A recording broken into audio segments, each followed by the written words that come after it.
Imagine being taken from your home, from everything you've ever known, and having your very identity ripped away from you. Imagine being forced to live in a foreign world, to speak a language you don't understand, to practice customs that feel alien to you. For many Indigenous Australians, this nightmare wasn't just a bad dream. It was their reality for decades. Between the years of 1905 and 1970, an entire generation of Aboriginal and Torres Strait Islander children were forcibly removed from their families. These children became known as the stolen generations, and the impact of this policy continues to resonate deeply within the heart of Australian society. In this video, we're going to unravel the story of the stolen generations. Why it happened, how it affected those who lived through it, and the long-lasting consequences it has had on Indigenous communities. We'll delve into the policy's creation, its horrific execution, and the emotional scars that are still being carried today by survivors, families, and even entire communities. We will also explore the personal stories of some of the Stolen Generations members, the cultural disintegration they faced, and their fight for justice and healing. But we're not stopping at the past. This is a story of continued struggle, and we're going to discuss the ongoing battle for recognition, reparations, and reconciliation. Let's go back to the beginning. In the late 19th and early 20th centuries, Australia's settlers viewed Indigenous culture as inferior, something that would simply die out with time. This view wasn't just a fringe belief, it was a widely held and state-sponsored ideology. Many believed that the only way for Indigenous Australians to survive in the modern world was to assimilate into European-style society, adopting Western values, language and religion. The Australian government enacted Aboriginal Protection Acts, which granted authorities the power to remove Indigenous children from their families and place them in institutions, missions or foster homes. These policies were primarily designed to strip these children of their Aboriginal identity, culture and language, making them civilised in the eyes of the settlers. But for the children who were taken, the result was devastating. They were often placed in orphanages or fostered by non-Indigenous families, where they were prohibited from speaking their native languages and forced to adopt Christian beliefs and European customs. These children were often treated as second-class citizens, their emotional and physical needs neglected, and in many cases subjected to physical, sexual and emotional abuse. The intent of the policy was not only to break up families, but to eradicate Aboriginal identity altogether. Children were told that their culture was inferior, their family connections meaningless, and their heritage something to be ashamed of.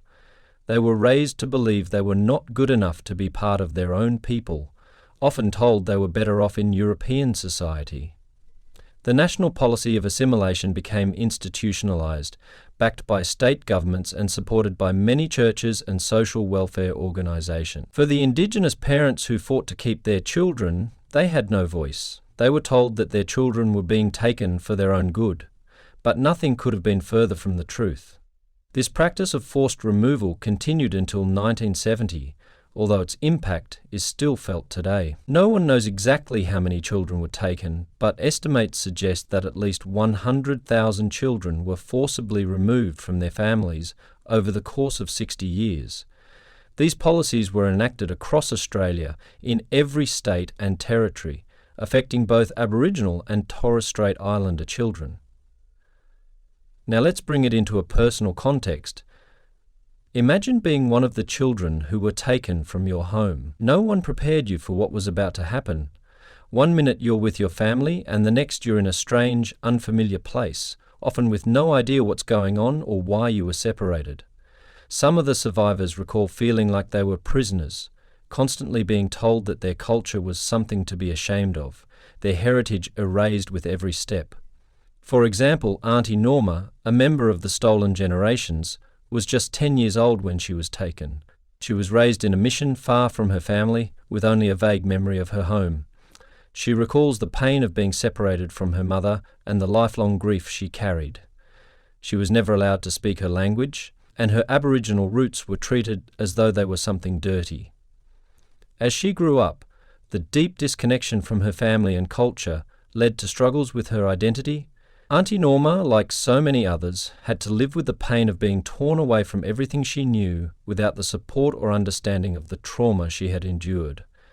This emotional toll was passed down through generations, leaving scars that continue to affect Indigenous families to this day.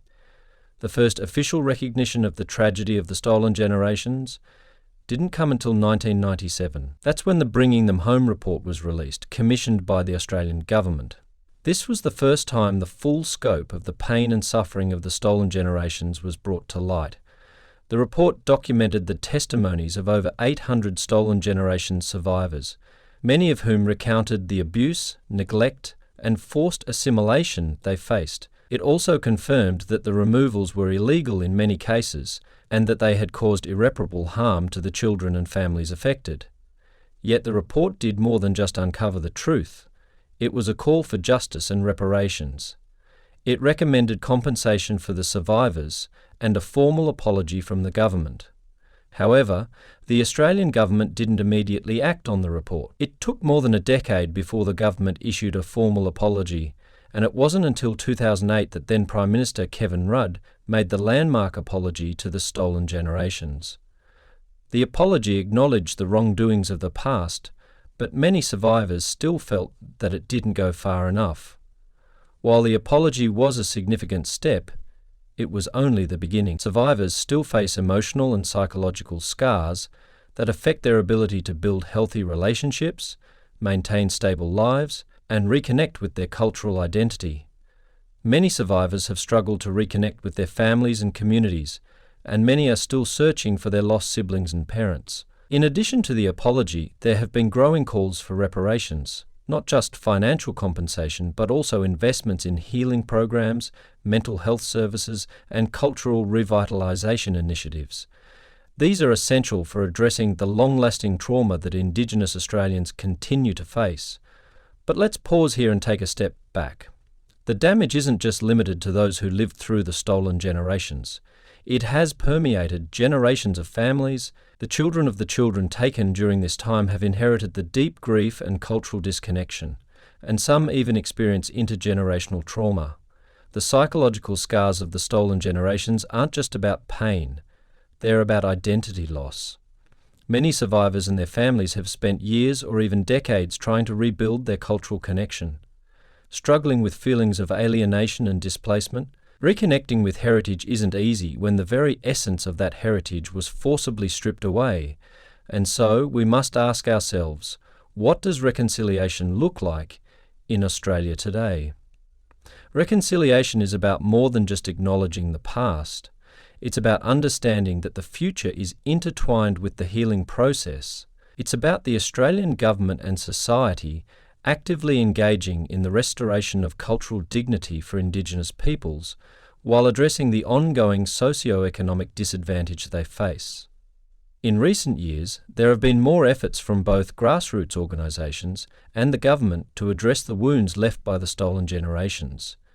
Initiatives like truth-telling processes, cultural education programs, and land rights movements have emerged to facilitate healing. But the road to reconciliation is long, and there are still powerful forces resisting change. The truth is, as long as the wounds of the stolen generations remain unhealed, Australia cannot truly move forward. The truth must be told, the stories must be heard, and the legacy of these traumatic policies must be fully acknowledged before the nation can achieve any real sense of reconciliation. But what can you do to help? Well, start by educating yourself, learning about the real history of Indigenous Australia, and becoming an advocate for truth and reconciliation. Support Indigenous communities and push for reparations and healing programs. And most importantly, listen to the survivors. Their voices are the ones we need to hear the most. This is not just a dark chapter in history, it's a continuing story of survival, resilience, and resistance. The stolen generations are not forgotten, and their struggle for justice is not over. So what's your take on all of this? Let us know in the comments below.